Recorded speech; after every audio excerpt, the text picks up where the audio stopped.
todo, buenas tardes a todos. Gracias a Cristian por la presentación. Y el autor que nos convoca hoy es Romano Guardini.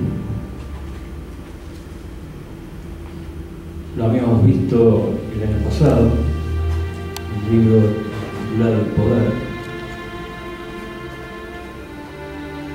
Y me pareció personalmente que es un autor de una talla intelectual impresionante y por lo tanto muy digno de encabezar la primera conferencia. Sobre todo teniendo en cuenta que el tema del poder, si bien era un texto muy relacionado con la ciencia política, también bordeaba en gran medida el tema de la ética. Entonces, qué mejor que ver la visión ética del autor y así de esta manera tener una visión más omnicomprensiva, más íntegra del autor.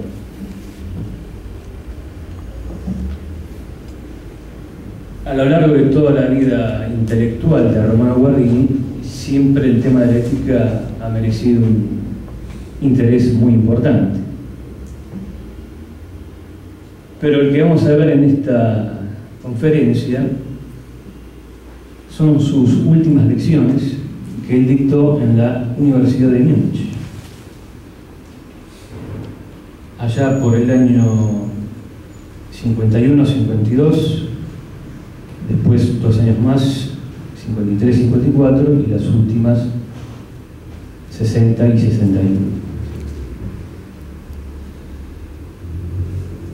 Antes de entrar de lleno en esas lecciones, últimas lecciones de ética de Romano Guardini, me parecía también apropiado realizar una suerte de esbozo de su biografía intelectual.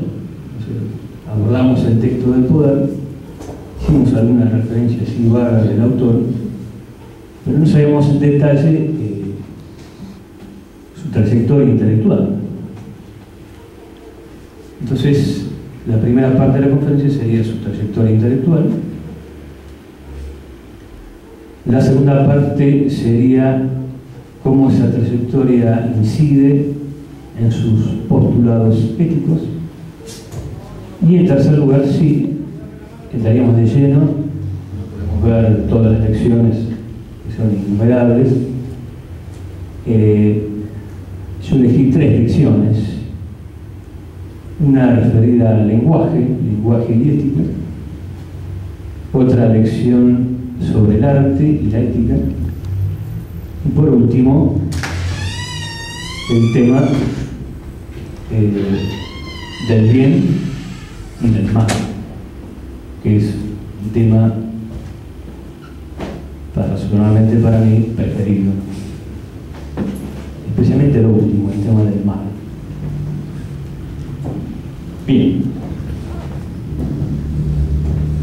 Tempranamente en su vida intelectual, lo que va a hacer Romano Guardini es abordar el estudio de grandes figuras del pensamiento y de la literatura. Algunos nombres: Sócrates, Platón, San Agustín, el Dante, Pascal, Hölderlin, Rainer Maria Rilke, Dostoyevsky y muchos más, autores universales realmente muy importantes. ¿Y por qué estos autores?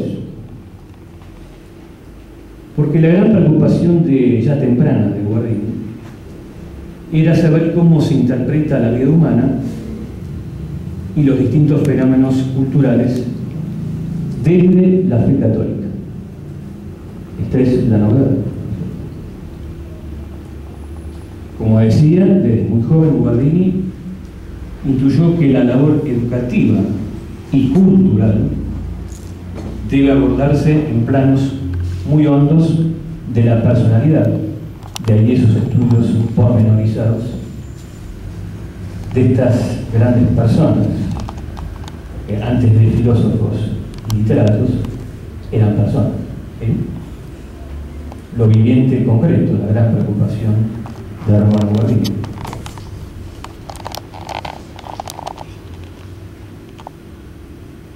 Decía él que hay que generar poder de discernimiento y capacidad de decisión, descubrir las leyes del desarrollo personal, centrando el complejo fenómeno del encuentro. De ahí se deriva la categoría ideada por él, un primer ensayo muy importante allá por 1923, llamado El contraste. Frente a la dicotomía libertad-obediencia, autonomía-heteronomía, independencia-solidaridad. Se trata de configurar un nuevo estilo de pensar y de sentir, que diera lugar a un hombre nuevo y a una época nueva, es decir, auténticamente postmoderna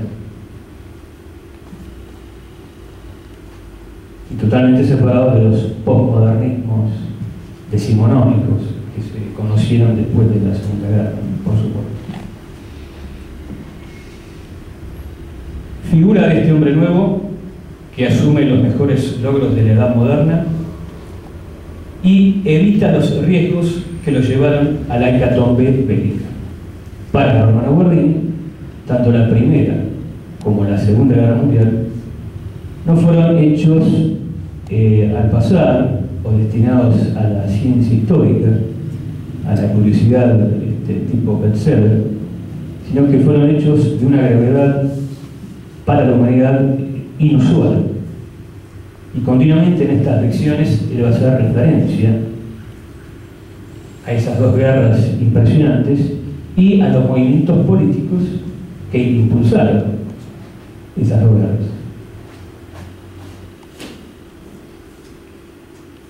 Es necesario crear, va a decir Guardini, un hombre de profunda espiritualidad, de un nuevo sentido de la libertad y la intimidad. Más ciencia, pero más espiritual. Más energía económica y política, pero más desarrollada. Más meditada, más consciente de su responsabilidad. Fieles a las posibilidades que transmite el pasado y abierto creadoramente al futuro. Tratar de desarrollar una mayor vinculación con la realidad. Evitar la reclusión egoísta en la propia subjetividad y perderse frívolamente en un entorno de objetos dominables y poseíbles. Pasar del ideal de la posesión y el dominio al ideal del respeto y la solidaridad. De la cultura del poder y el dominio a configurar una cultura del servicio. Ver al hombre como condición verbal, es decir, ver su existencia como fruto de una llamada divina.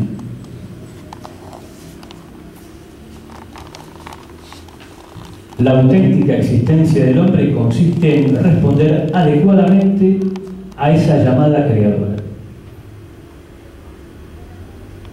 Generar una vida plena, en tensión, donde el hombre adquiere conciencia de su yo al ser apelado por un tú, sobre todo y primariamente por el tú divino. A partir de aquí, integrar los aspectos contrastados de la vida humana, malentendidos a menudo como opuestos: obediencia y libertad, corporalidad y espiritualidad, temporalidad y eternidad, dentro y fuera, interioridad y exterioridad. Si se entienden esos pares de conceptos como opuestos y por tanto dilemáticos, se bloquea el desarrollo de la persona, porque ésta vive creativamente a través del encuentro con las realidades del entorno. En suma, la meta de Guardini en sus diversas actividades fue buscar la verdad para vivir en ella y de ella, sin tomarla nunca como medio para un fin. Pensar con rigor, sentir con profundidad, vibrar interiormente con todo lo noble, lo bello y lo verdadero. Buscar personalmente a la verdad para vivir de ella y otorgar a nuestra existencia la autenticidad de vida. Tal es la configuración biográfica e intelectual de Romano Guardini. Ahora bien, ¿cómo se planifica esto en su visión ética? Ya que la vida ética se da en el contexto del desarrollo de la persona.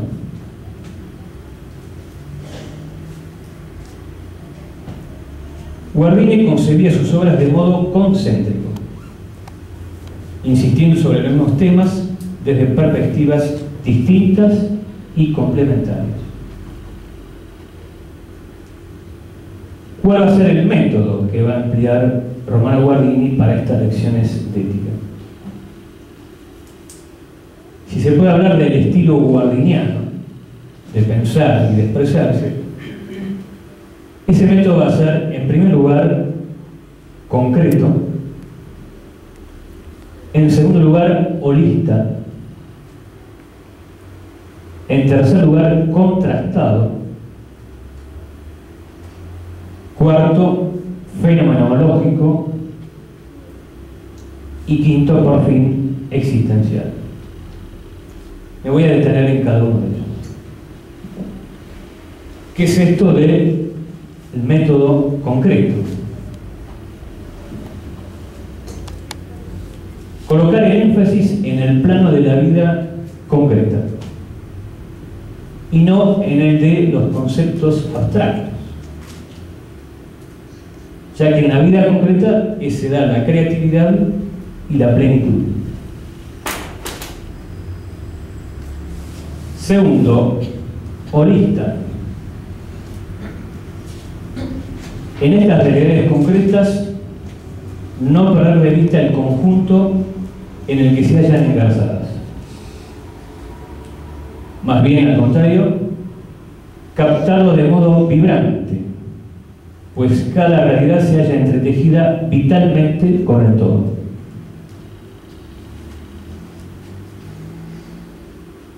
En tercer lugar, habíamos dicho contrastado.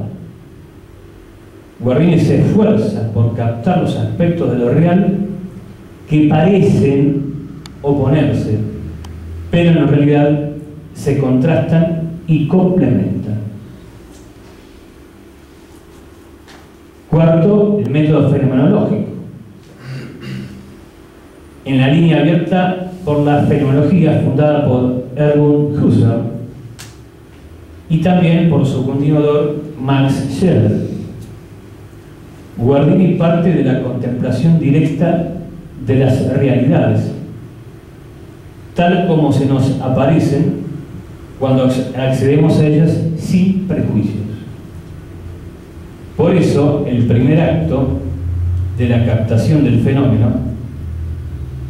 que sustenta todos los siguientes, como puede ser el examen crítico, la comparación, la penetración conceptual, es mirar y ver. Por último, también va a tomar del existencialismo. Guardini descubrió tempranamente que las realidades de gran calidad, obras de arte, obras de literatura, los valores, la espiritualidad, la mística, etc., solo pueden conocerse cuando se adopta ante ellos una actitud de amor, de reconocimiento y compromiso personal. Esto es existencial. Por eso Guardini adoptó decididamente una actitud existencial y se adhirió a la corriente del pensamiento existencial, empezando por Martin Heidegger, Karl Jaspers y Gabriel Marcel. Estos autores destacaron la importancia en la vida humana de una serie de realidades que son superiores a los meros objetos y exigen, para ser conocidos, que el hombre establezca con ellos una relación de compromiso personal. Esta relación implica un modo de cercanía y otro de distancia. Tomé esta frase de una lección de Guardini que me pareció realmente impresionante. Al estar cerca, a distancia, repito, al estar cerca, a distancia, se obtiene un modo de presencia o encuentro. Es una actitud relacional. Hasta aquí el método de Romano Guardini. Luego el autor va a decir, para hablar de ética hay que saber captar su sentido profundo. Guardini sintió siempre una viva preocupación por el hombre y por la crisis espiritual que está sufriendo. Guardini subraya incesantemente que el hombre solo puede desarrollar su personalidad y adquirir plenitud y felicidad por vía de elevación. De ahí que todo su empeño haya radicado en enriquecer la vida humana por todos los medios y otorgarle su sentido cabal. Para lograrlo se preocupa menos de recordar prohibiciones que de mostrar la fecundidad de lo valioso. Tratará de mostrar en todo momento su gran preocupación por anclar el pensamiento y la conducta en lo que es incondicionalmente válido. Lo válido no es algo meramente subjetivo, sino que traduce la necesariedad propia de la esencia metafísica. Lo valioso no es impuesto por el sujeto, sino descubierto.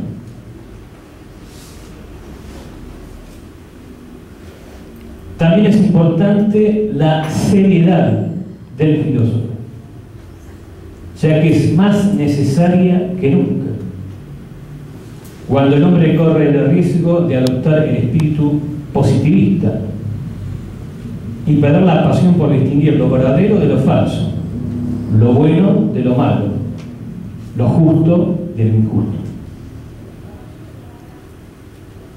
Dentro de esta seriedad del filósofo, tener carácter en el filosofar. Es esta una de las cualidades más raras en el clima actual de reblandecimiento de todo lo válido, en el que se forma un espacio vacío propicio a toda forma de violencia. Y Romano Guardini, cuando habla de violencia, habla del totalitarismo, ¿no? La sociedad totalitaria, el poder político totalitario.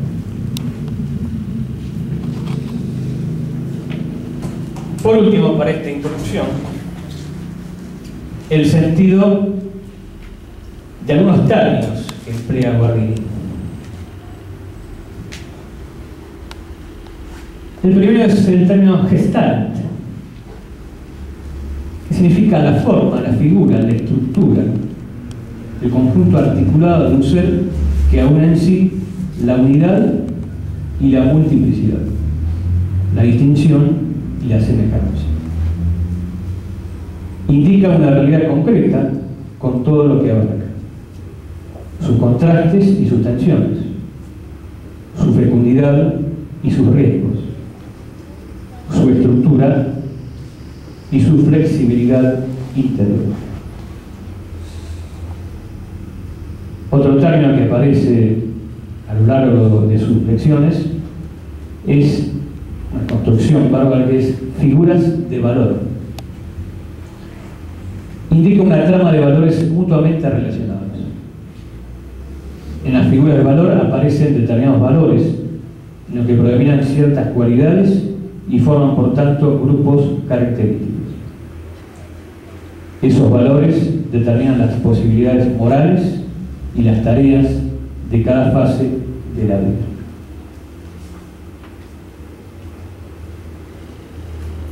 Ahora sí pasamos a algunas de sus lecciones. Y me pareció interesante esta lección que habla sobre la palabra y el lenguaje. Sobre todo porque también este tema se va a tocar en alguna de las conferencias. Y titula su lección Palabra y Respuesta. Merced al método fenomenológico, Guardini se detiene a describir cómo se forma la palabra. Se forma desde el interior al exterior. Hay una recepción y comprensión del otro que luego da una respuesta. Y eso conforma una comunidad en el saber.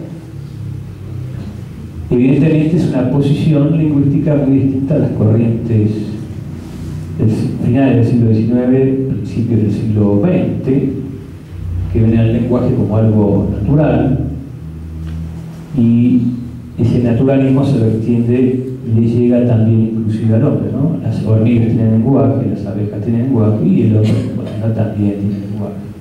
Bueno, Guardini va a estar en contra de esta posición.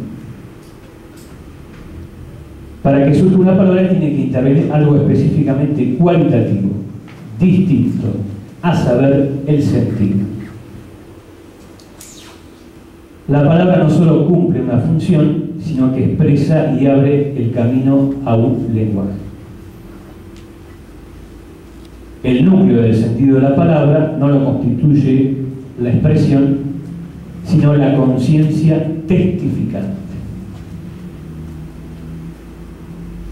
En el lenguaje intervienen dos movimientos: callar y hablar. Hablar es un movimiento transitivo, se dirige a la alteridad. Callar es un movimiento que vibra en sí mismo. Aquello, el hablar, es un acto. El callar es una situación, la cual, sin embargo, contiene igualmente una conciencia de sentido específico. Este contenido de sentido puede ser de naturaleza diversa: contemplación de una verdad, el examen de conciencia, el sentimiento de una amistad, hasta la simple experimentación de existencia, de realidad, de vida, de tiempo y de caducidad. Palabra y silencio se copertenecen. ¿Cómo se estructura el lenguaje? Se estructura a partir de una concatenación palabra-frase, luego se forma una forma de relato y eso constituye el lenguaje. El lenguaje tiene un orden y su orden coincide con el del ser. Pensamiento y orden del ser se identifican.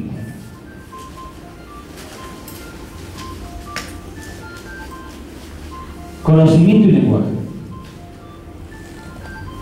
El lenguaje es un constructo histórico objetivo.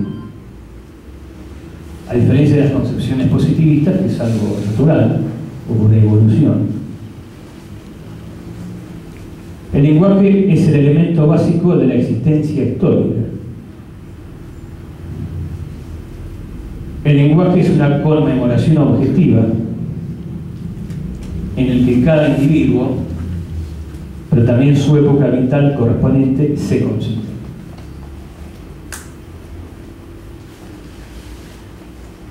El lenguaje como tarea ética. De todo lo anterior, se desprende que el lenguaje y el hablar conllevan evidentemente un fenómeno ético. El lenguaje es una forma de valor, algo dotado de sentido y valioso. De él se desprenden tareas básicas. En primer lugar, y muy en primer lugar, el deber de decir la verdad como exigencia, y de hablar me pongo bajo su radio de acción. Exige en primer lugar que yo lo practique conmigo mismo, que yo piense desde la verdad. La vida de un pueblo arraiga en el lenguaje, no en la sangre o la tierra o la pertenencia a una clase social. Acá lo que se vuelve es describir las diversas concepciones del lenguaje de los totalitarismos. La sangre o la tierra, el totalitarismo nacionalsocialista o fascista, o la pertenencia a una clase social, esto es el proletariado, el comunismo, ¿no? Es nuestra responsabilidad que este lenguaje permanezca puro, correctamente ordenado y rico. Vivimos actualmente en una permanente degradación del lenguaje. Palabras vivas, vitales, fuertes, importantes, que dan plenitud de sentido a la vida, que se reducen a una o dos sílabas. Uni, en vez de decir universidad. Yo agregaría, voy a la facu. ¿No? Profe, hoy recibí un mail de un alumno mío. Profe, tal cosa. La sílaba aislada repite algo, pero no más. La mayor responsabilidad es del universitario, que supuestamente es el que tiene que saber. Yo pongo ahí puntos suspensivos.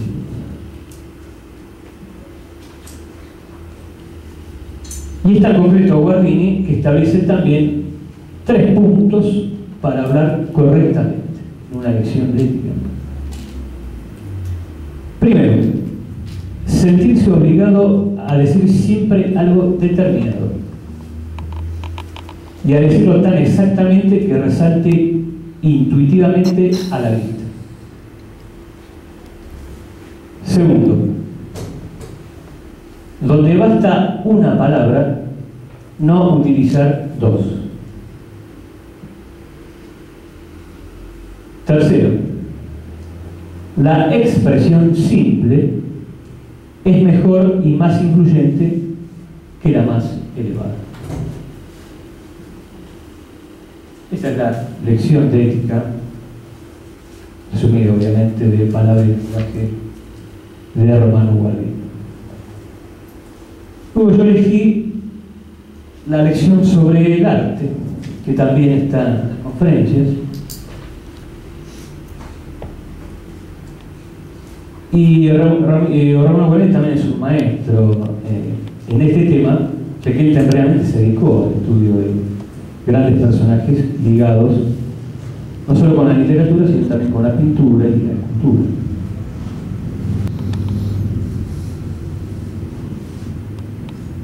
Guardini va a decir que la obra de arte tiene su origen en el mismo comportamiento básico de toda creación cultural, a saber, en que el ser humano supera el inmediato existir en el contexto de la naturaleza y realiza la libertad, a partir de la cual se sitúa frente al mundo y en él actúa. Igual que en la construcción del lenguaje, podemos desprender de aquí que el arte también es un constructo histórico, no es algo natural. Hay ciertas tendencias que dicen que también la hormiga hace arte, la oveja diseña también con arte, bueno, entonces, pavadas naturalistas, positivismo. Es propio del hombre el lenguaje, es propio del hombre el arte. La obra de arte no solo proporciona lo subjetivo auténtico, sino también lo objetivo válido. No es solo expresión, sino también manifestación. ¿Y manifestación de qué? Manifestación de una esencia, a partir de la cual manifiesta su auténtica magnitud y responsabilidad. Dicho más exactamente, la obra de arte es el lugar en donde la auténtica realidad, la divina, se presenta, se representa, se muestra y se actualiza. Y a partir de aquí podemos indagar cuál es la esencia de la obra de arte. Y Guardini va a decir que la esencia es una fuerza que toca al artista. El así tocado se siente impulsado a crear un espacio para que ella, la esencia de la obra de arte, pueda ser actualizada e imperar. En cada auténtica obra de arte se hace presente el mundo en general, en la medida de su plétora, es decir, en su abundancia o exceso de sentido. En esta totalidad entra el espectador implicándose en ella. En esta posición Guardini le asigna un rol ético también al espectador. El espectador no disfruta ni consume la obra de arte, ya que ante la obra de arte sucede algo esencial. Por lo tanto, el espectador se debe ordenar y esencializar.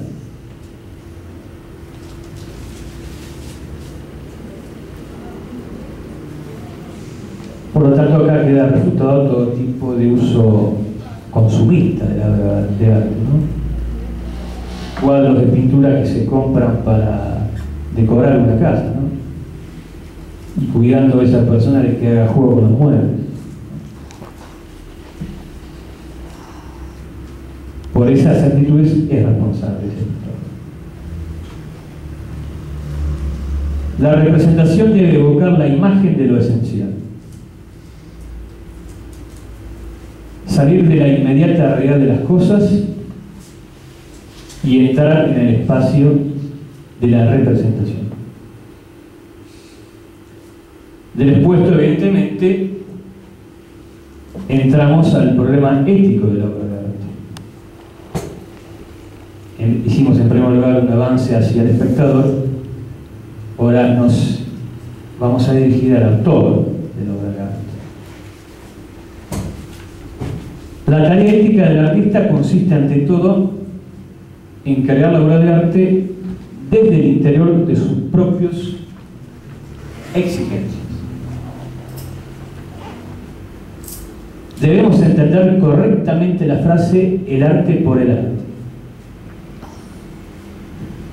Su medida no debe ser los puntos de vista pedagógicos, sociológicos, políticos, sociales, sino el sentido de la obra de arte misma.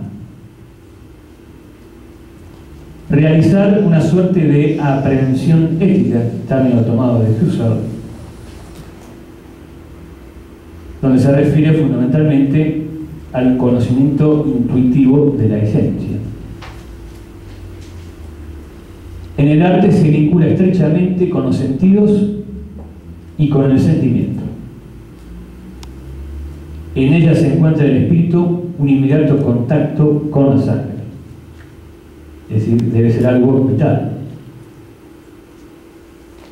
De este modo, la obra de arte genera una gran fuerza de sugestión.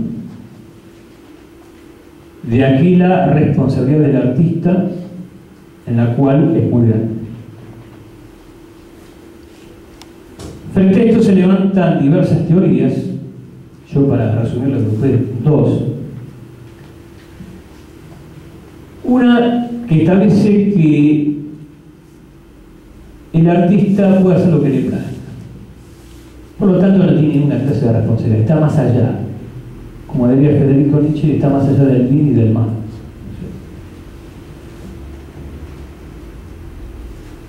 Otra postura debería ser lo que dictan determinados programas o modas. Programas políticos, se refiere otra vez a los totalitarismos. Modas, medios de comunicación.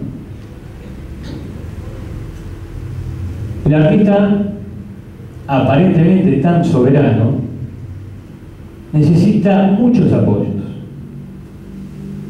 tanto sentimentales como materiales. Necesita como ejemplo las cartas de Vincent Van Gogh a su hermano Theo, ¿no? Se ven claramente la gran cantidad de problemas psicológicos que tenía Van Gogh y los requerimientos materiales de Vincent a Theo, sin lo cual tal vez no hubiese podido pintar nada, ¿no? En el centro de electos del artista existe una renuncia que proviene de la esencia de la estructura artística misma. Es decir, ejerce como una suerte, entre comillas, de sacerdocio. Y de ahí la responsabilidad, la seriedad ética del artista, que debe planificarla a través de la accesis.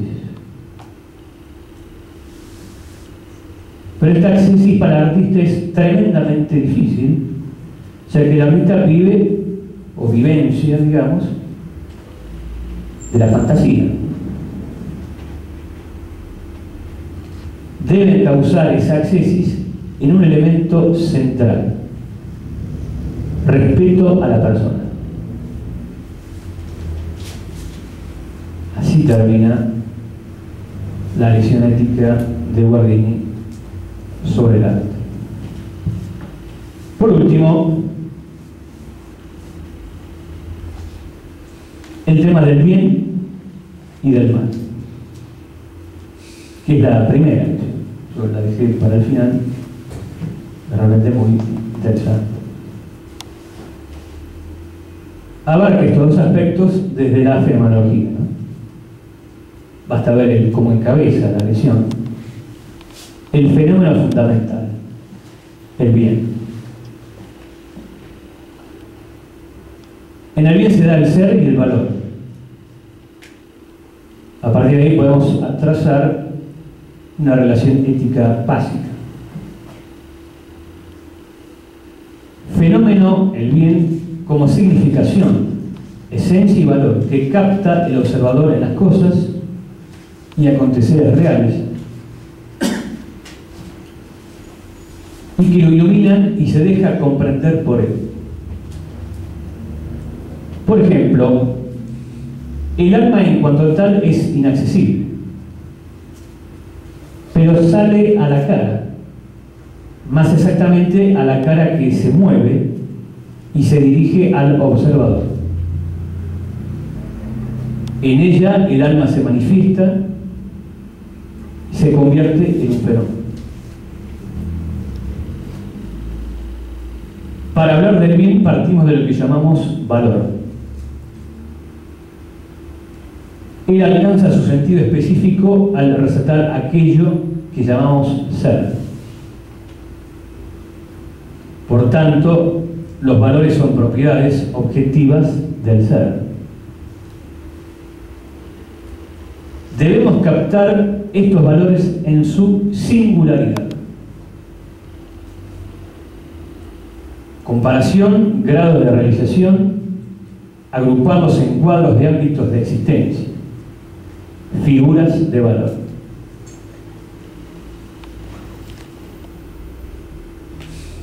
Estas figuras de valor son la existencia de lo concreto, la realidad empírica, cosas y sucesos con la ruda y múltiple variedad de sus singularidades,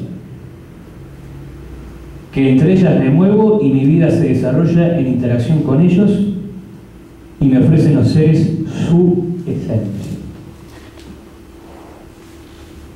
Las cosas y sucesos del mundo ponen de manifiesto figuras de sentido.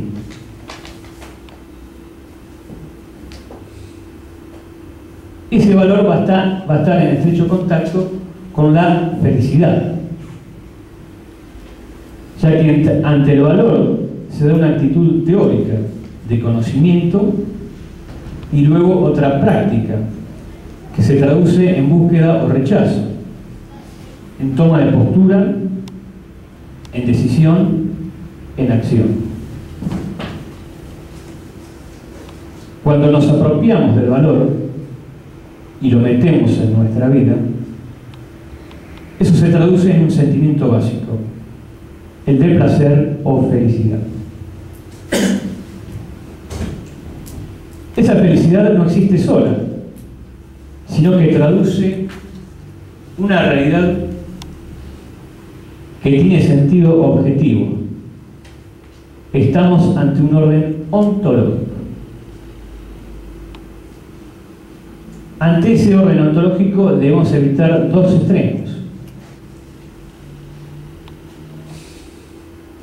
el hedonismo y el puritanismo, un exceso de felicidad o eliminar la felicidad. El hombre ético no es feliz. Ambas cosas, valor y felicidad, forman parte del fenómeno y contribuyen a su todo. Lo primero es el valor en cuanto tal. Por él tiene la cosa derecho a ser y la acción merece ser hecha. Ahora bien, Guardini se pregunta: ¿cómo definir el bien? Y lo describe de la siguiente manera.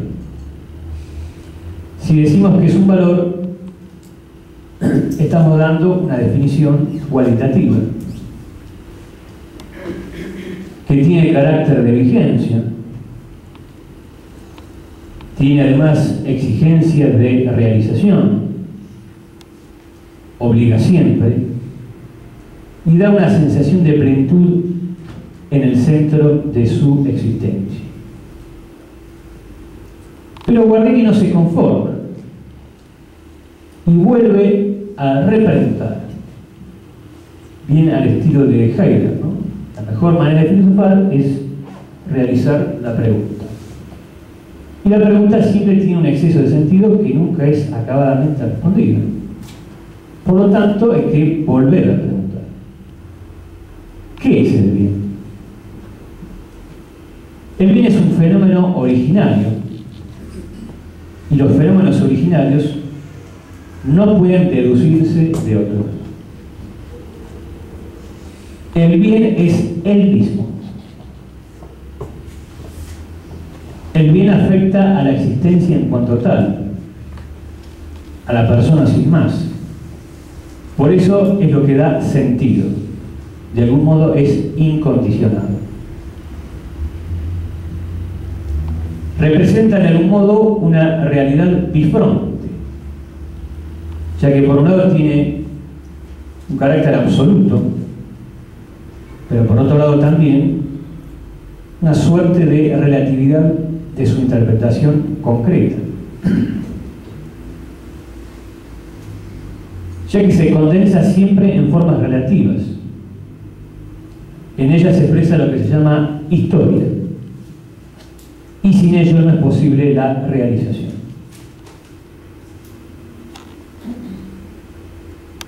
Luego, Romano Guardini va a relacionar el bien con la verdad del ser, es decir, la relación del bien con los otros. El bien es la verdad del ser, en cuanto es el contenido de la acción. Solamente de lo verdadero surge lo correcto. El bien es lo correcto en cada momento en la medida en que se me plantean como una exigencia.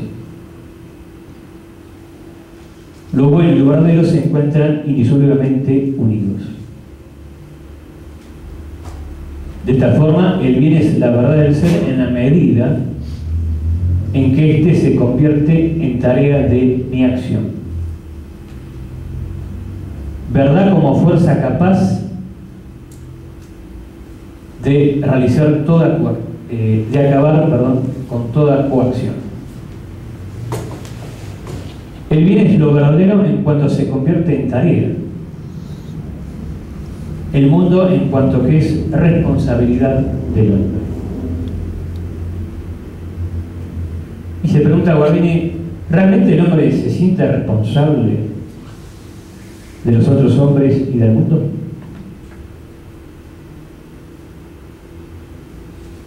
El bien como la dimensión trascendente. Su exigencia no puede colmarla ninguna acción finita, de modo que solo cabe aproximarse a su satisfacción. La relación con el bien, así entendida, significa un permanente crecimiento hasta lo absoluto. Ante esto hay un inmenso peligro, va a decir Guardini, y es que no debemos caer en el idealismo, es decir, la fantasía. Esta supuesta persona que cae en esa fantasía trabaja solo con lo absoluto y lo perfecto, pero pasa por alto lo relativo y pierde de este modo el ámbito de realización. Se vuelve impaciente y no quiere saber nada de cuanto suena a moderación, prudencia, entrenamiento, tanteo. Deviene rigorista y pierde misericordia y humor.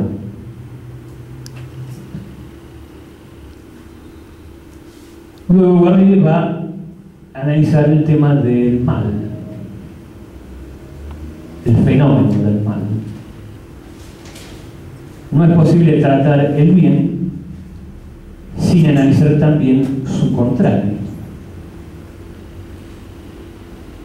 En primer lugar, Guardini va a aclarar que el bien no necesita del mal para que su sentido quede claro. Es decir, lo verdadero se define por sí mismo, mientras que lo falso necesita de la verdad para definirse.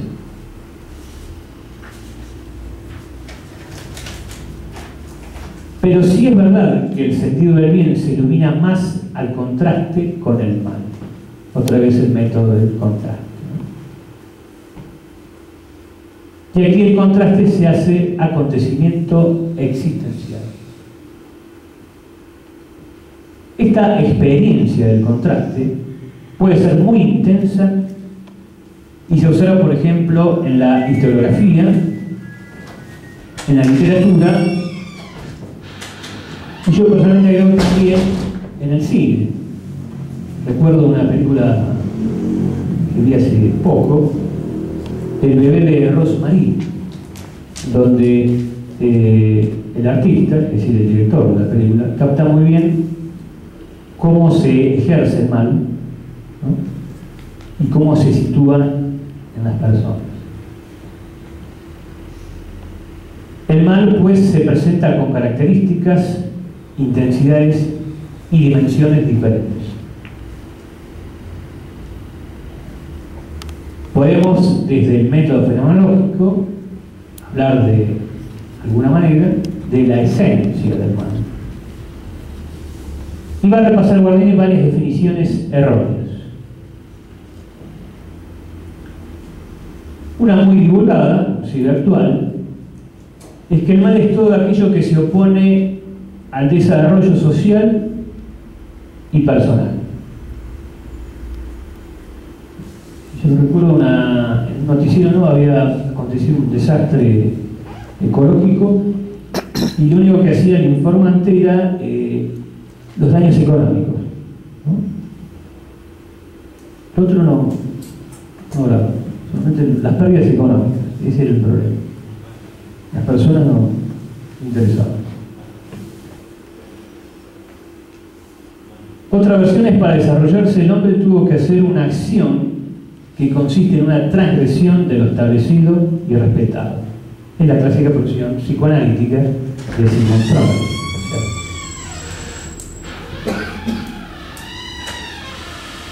Esa posición está claramente expresada en el libro del malestar de la cultura, ¿no? El hombre nace en una horda, sometido a un jefe, esa horda se establece, ese jefe ejerce un poder tiránico, impone una cultura, etc. Y para poder salir de ese estadio debe matar, la persona que pertenece a la horda debe matar al jefe. Y ahí se debe transgredir. Y al transgredir, vence ese mal, supuesto, ¿no? La concepción biologicista y positivista, por supuesto. Otra definición errónea del mal es a partir de una lectura errónea del libro del Génesis. Al comer del árbol del bien y del mal, el hombre sale del estado de inocencia y asume la mayoría de edad del espíritu a través del discernimiento o del conocimiento. Y Dios, en esa concepción, temía esa igualación. En ese plano, los dioses forman parte del mundo. Y están en el mismo plano del hombre, por lo tanto el hombre puede disputar cara a cara con los dioses. Y Guardini va a decir, con fina ironía, que en realidad el texto sagrado dice exactamente lo contrario. Cuando habla del árbol, significa ni más ni más que un símbolo de la supremacía divina, y la provisión no tiene otro sentido que exigir a la criatura el reconocimiento expreso de esa supremacía. La teoría según la cual el mal sería una transgresión necesaria para alcanzar niveles superiores de mayoría de edad espiritual, creatividad y plenitud vital, no es más que un mito de la época moderna y nace de sus deseos de autonomía. Otra definición errónea del mal es la interpretación dualista. Ambas realidades, el bien y el mal, se necesitan. Es una suerte de necesidad trágica. Es una falta, pero constructiva.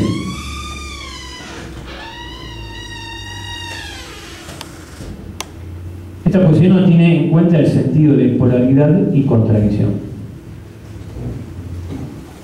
Guardini va a decir que el bien y el mal no son polaridades, sino contradicciones. Los separa una irremediable disyuntiva. La síntesis es imposible. El mal es lo que no debe ser. Respecto de él no cabe la síntesis, sino solo optar y decidir. Otras teorías. El bien y el mal es un espejismo. Lo más importante es la realización personal. Otra. El mal es positivo. Justifica las revoluciones, relaciones de dominio y satanismo.